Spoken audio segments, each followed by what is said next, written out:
নমস্কার বন্ধুরা, ভালোবাসায় পাকশালায় আপনাদের সাদর আমন্ত্রণ। আজ আমি মাংসের পিঠে বানিয়েছিলাম। চিকেন বা মটন যেটা খুশি সেটারই বানাতে পারেন, আমি চিকেন দিয়ে বানিয়েছিলাম। প্রথমে মশলাটা রেডি করব। 8-10টা লঙ্কা, 2 ইঞ্চি মতন আদা, 2 গাঁটি রসুন, 3-4টে পেঁয়াজ সব ছাড়িয়ে কেটে নেব। নেওয়ার পর মশলাটা পেস্ট করব। মশলাটা পেস্ট করার জন্য একটা গ্রাইন্ডার বাটি নেব।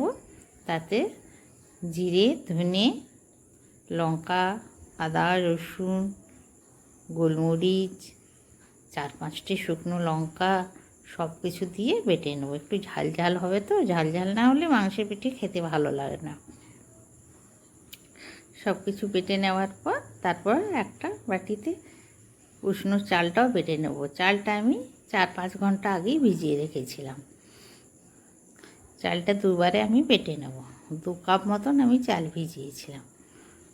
বেটে নেওয়ার পর মাংসটা রেডি করে নেব, কষিয়ে নেব। কড়াইয়ে সর্ষের তেল গরম করে কিছুটা পেঁয়াজ কেটে দেব।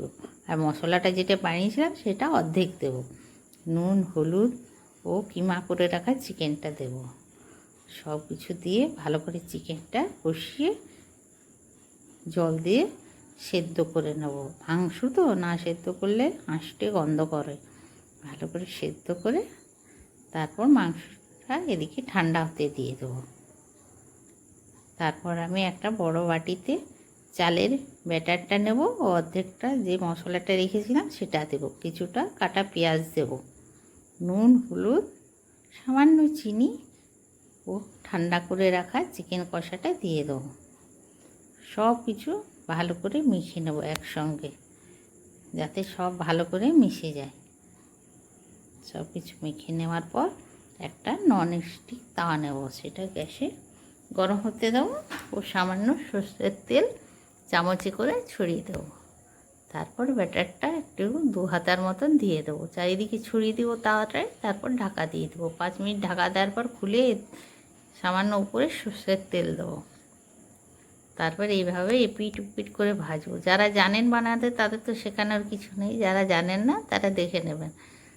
পিঠে এপিট উপিট করে ভালো করে ভাজতে হয়। তারপর আবার মাংস না ভাজা হলে একদম খাওয়া যাবে না।